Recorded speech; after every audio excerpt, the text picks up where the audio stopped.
What's going on, everyone? We are live on Periscope. It's been a little bit since I did one of these, and wanted to do a master class today, and it'll be a real quick one. But we had something happen this weekend, and I thought, wow, in light of what happened, we should probably talk about and figure out like what do we do in those situations. We try to talk about it from time to time, and sometimes time passes and not everybody knows exactly what to do. So what I'm talking about specifically is the procedure when somebody's microphone dies or somebody's microphone goes out. So it's a little more audio related, but it kind of applies to everyone, and I'll talk about that here in a second.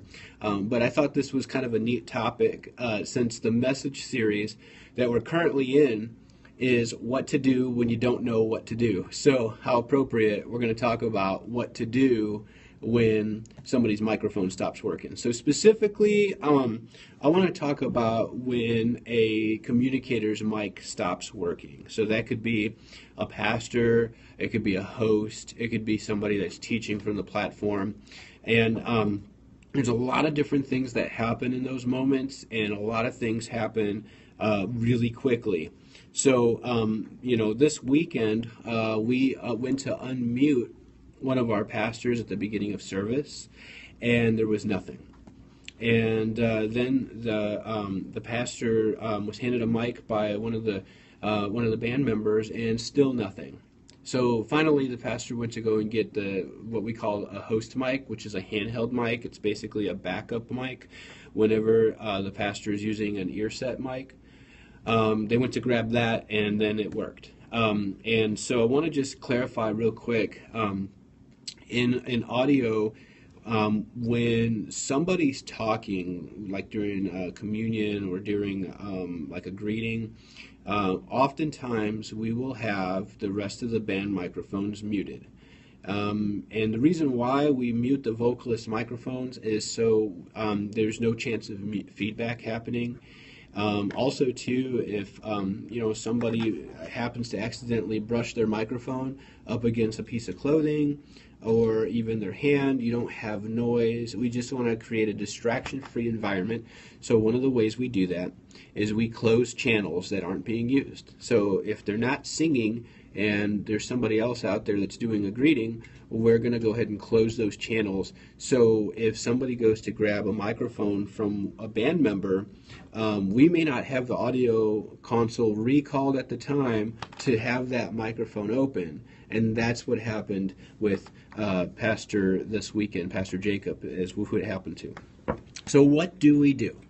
All right, so there's a couple of things that we need to make sure we're doing before that even happens. So as a reminder, with our audio team, especially in Element Live, but even at Fireside, we always want to make sure that the battery levels look good on the devices we're using. Now, that wasn't the problem this week. What had actually happened is the device didn't turn on because the batteries were not put in correctly. But if we're looking at either the wireless system manager software that, like on the computer, it shows everything, even battery levels, we either need to be looking at that or we need to be looking at the receiver of the wireless device, because that will also show the battery level as well. And if we're looking at that, we'll know well in advance if the unit's even on. So that should be the first inclination. In Element Live, that's going to fall mostly on the back of house person or the backline technician if they have a technician scheduled.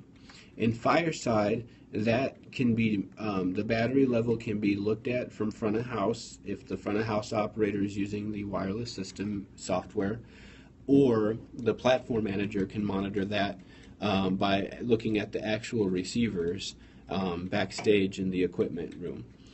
So that's number one. Number two is before a communicator goes live, before we unmute them, before we cue the pastor, the audio team should be listening in directly into their channel to make sure there's a good signal. So just because it says the unit's on And just because the battery level says that it's good, it doesn't mean it's going to work. So a visual indication should never be an indication that audio is working. A visual indication should never equate to knowing audio is going to work. So here's what that means. Again, if you're in Element Live, you can take your in-ear monitors and patch directly in to that communicator's microphone receiver and know if there's a signal.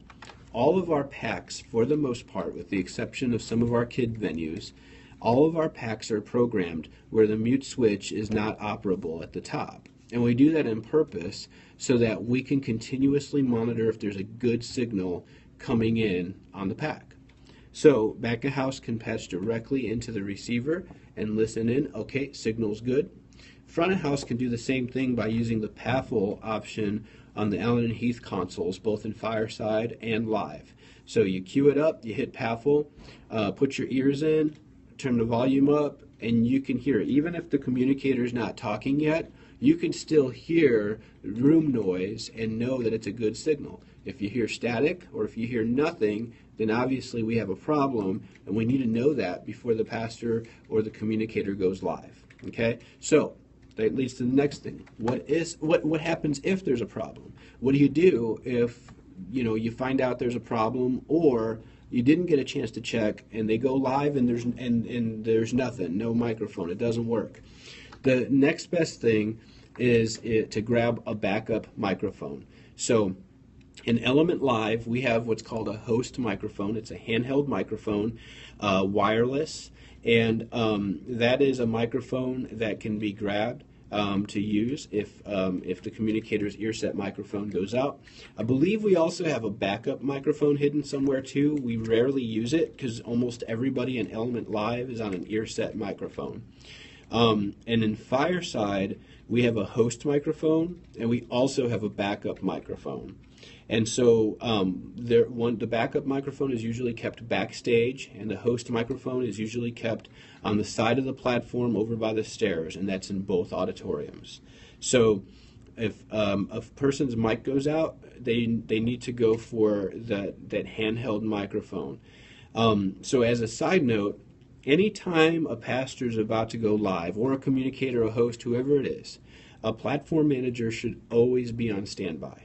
We should always have our platform managers on comm, ready to go, so that if they get a cue from a director, whether it's audio or service director or whoever, if they get a cue to bring a backup microphone out to the platform, they're ready to go immediately. Like they're not backstage right in the middle of something. They got to stop what they're doing, and they got to go out to the platform. They got to find the microphone. They got to take. No, they need to be on standby on the same side of the platform, preferably as where the microphone is. This way, they can take it off the stand and immediately take it out to the communicator, so that it's as distraction-free as possible. Okay. One last note. In addition to the wireless handheld microphones that we have as backups in both venues, we also have a wired microphone ready to go in both venues all the time. They're tested and checked every week, both in Fireside and in Live. Those microphones are down in the floor boxes,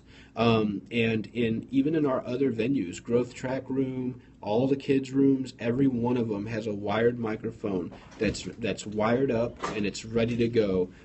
This way, if for whatever reason none of our wireless wants to work, excuse me, we still have a backup microphone that's always ready to go. So those are a couple of things for everyone to be aware of. Those are the steps that we want to take. It's good to try to review this with your team every now and then. Lighting, video, all the rest of the teams outside of audio. Just remember, whenever those types of mistakes happen, try not to draw attention to it. If we're on IMAG, maybe go to a wide shot. Don't stay close up on the pastor or the communicator. Obviously, lighting, just keep the lighting up until you get a different cue that says otherwise. Those things are going to happen from time to time. But we don't want to draw attention to it. You guys do a great job with that anyway. All right. Hey, I hope this was helpful. I'll talk to you guys soon.